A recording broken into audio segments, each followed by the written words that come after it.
Good morning students. आज जो हम लोग नई यूनिट पढ़ रहे हैं उसका नाम है इलेक्ट्रोमैग्नेटिक वेव्स। सीबीएसई की जो मार्किंग होती है उसके अकॉर्डिंग ये जो यूनिट है 4 मार्क्स की होती है। 4 नंबर की यूनिट आती है, सबसे इजी यूनिट है, सबसे छोटी यूनिट है। जैसे नाम से इनको पता चल रहा है इलेक्ट्रोमैग्नेटिक वेव, 2 वर्ड्स इसके अंदर बने हमारे पास। एक बना हमारे पास इलेक्ट्रिक और सेकंड बना हमारे पास मैग्नेटिक। अब जो इलेक्ट्रिक और मैग्नेटिक दोनों का कॉम्बिनेशन बनेगा उसको बोलेंगे हम लोग इलेक्ट्रोमैग्नेटिक। अब जो वेव्स वेव्स का मतलब 11वीं क्लास के अंदर हम लोगों ने वेव्स की डेफिनेशन पढ़ी थी। वेव्स का मतलब होता है डिस्टरबेंस। डिस्टरबेंस किसी भी रेगुलर पैटर्न के अंदर यदि कोई डिस्टरबेंस प्रोड्यूस होती है तो एक वेव बनाती है, एक वेव बनती है वहां से। अब इलेक्ट्रिक फील्ड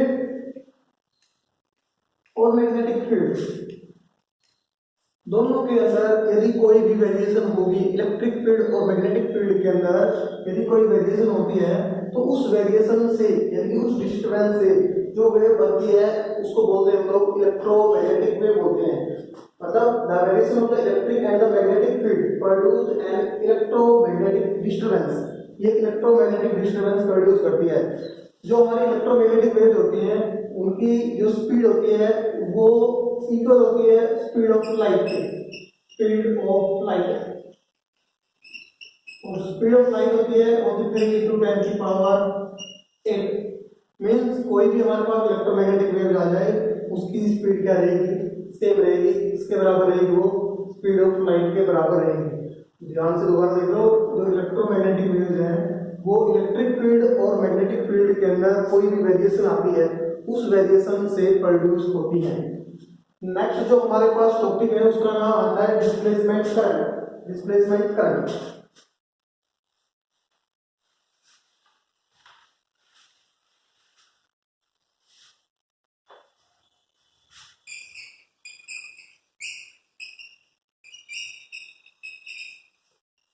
डिस्प्लेसमेंट करंट। अब देखो डिस्प्लेसमेंट करंट का हमको कोई पता नहीं था कि डिस्प्लेसमेंट करंट क्या होता है।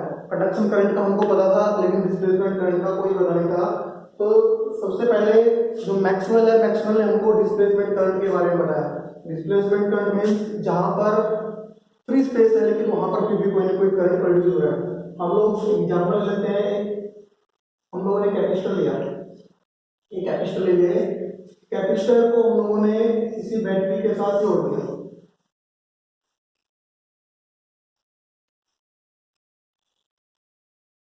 बैटरी के साथ जोड़ दिया। अब देखो यहां पर पॉजिटिव चार्ज, यहां पर नेगेटिव चार्ज, बीच वाला ये जो स्पेस है ये फ्री। मीन्स यहाँ पर कोई करंट नहीं होना चाहिए हमारे पास। ये हमारे पास जो पहले था हमको ये जरूर पता था कि इस वायर के अंदर से करंट फ्लो कर रहा है। अब जो वायर के अंदर से करंट फ्लो कर रहा है उसको बोलते हैं कंडक्शन करंट, क्योंकि वो कंडक्टर के अंदर से फ्लो कर रहा था। अब ये जो कैपेसिटर है इसके बीच में जो फ्री स्पेस रह गया इसके अंदर कोई करंट होता है या नहीं होता है, इसके बारे में हम लोगों को मैक्सवेल ने बताया कि हाँ इसके अंदर भी कोई ना कोई करंट है और उस करंट को बोला गया डिस्प्लेसमेंट करंट।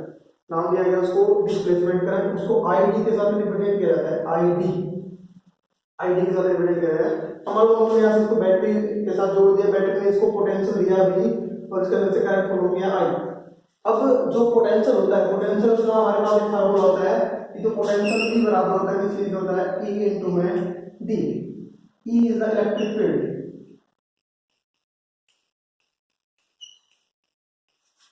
इलेक्ट्रिक फील्ड होता है E हमारे पास। उसके बाद करंट किसकी वजह से फ्लो करता है, जब इसके अंदर इलेक्ट्रॉन मूव करते हैं, तो चार्ज मूव करते हैं। तो जब चार्ज मूव कर रहा है तो चार्ज Q बराबर होता है किस चीज के, CV के। Here V is the potential difference, C is the capacitance और the charge। जो चार्ज होता है हमारे पास Q is equal to CV और V का हमको पता है किसके बराबर होता है, E into में D के बराबर होता है। अब जो कैपेसिटेंस होता है कैपेसिटेंस हमारा जो फर्स्ट यूनिट आई थी उसके अंदर कैपेसिटर का हम लोगों ने कैपेसिटेंस निकाला था। उसके अंदर कैपेसिटर का कैपेसिटेंस किसके बराबर आया था, C इक्वल टू आया था epsilon not A upon D, epsilon not A upon D। A is the area of cross section, epsilon is the absolute permeability in free space, और D is the distance between the two capacitive plates, दोनों plates के बीच की जो distance होती है उसको D बोलते हैं लोग। अब क्या करते हैं लोग, हमारे पास C का पता लग गया, हमको किसके बराबर है, हमको B का पता लग गया किसके बराबर है, इनटू D के बराबर है। ये सारी वैल्यू इसके अंदर पुट कर देंगे इक्वेशन के अंदर, तो हमारे पास क्या आ जाएगा, Q इक्वल टू आ जाएगा C की जगह पुट करेंगे epsilon not A upon D और B की जगह पुट करेंगे E इनटू में D, E into D, D से हमारा D कट गया, तो हमारे पास जो चार्ज आया वो किसके बराबर आ गया, Q equal to epsilon not A into में E is the electric field. अब नेक्स्ट देखो, ये हमारे पास चार्ज आ गया, अब चार्ज तो आ गया हमारे पास, नेक्स्ट हम लोग निकालते हैं कि करंट कितना बनेगा इसके अंदर। अब करंट निकालने के लिए करंट होता किसके बराबर है, current is equal to current किसके बराबर है, change in the charge. Charge कितना हमारा चेंज हो रहा है, rate of change of charge is known as the electric current. अब ये जो हमारे पास इक्वेशन आई है इसको मान लेते हैं लोग, इक्वेशन नंबर 1 आ गया हमारे पास, इसको हम लोग चेंज करते हैं, चेंज करके देखते हैं इसमें क्या बनता है।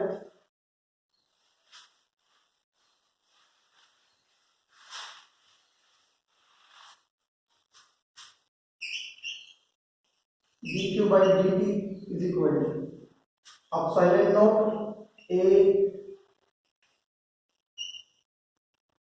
dE by dt।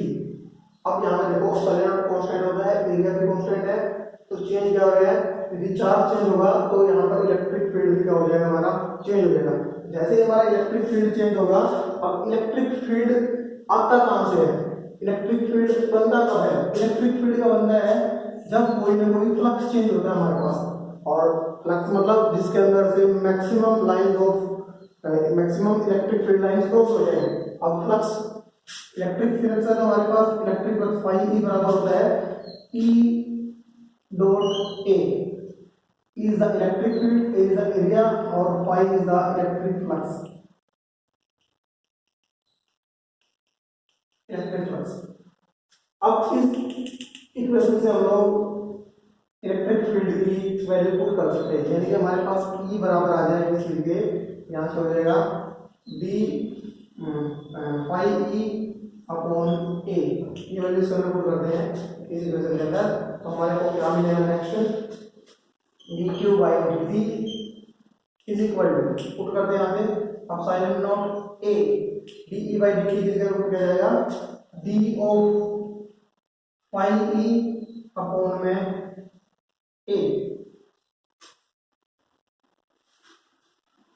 इनटू में dt, यानी कि जो चेंज हुआ है इसके अंदर क्या हुआ, सिर्फ इलेक्ट्रिक फ्लक्स चेंज हुआ है with respect to time, A से ये हमारा कट गया है, तो यहाँ से क्या हो गया हमारे पास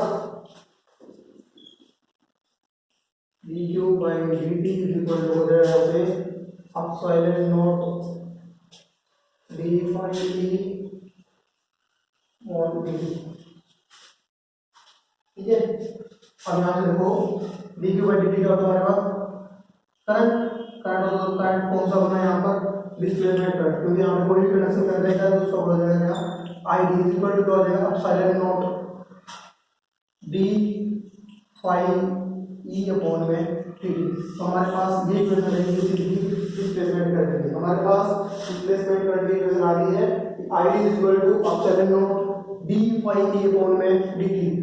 जो फाई E है मैं दोबारा बता रहा हूँ, ये क्या है, हमारे पास इलेक्ट्रिक फ्लक्स है, ओके।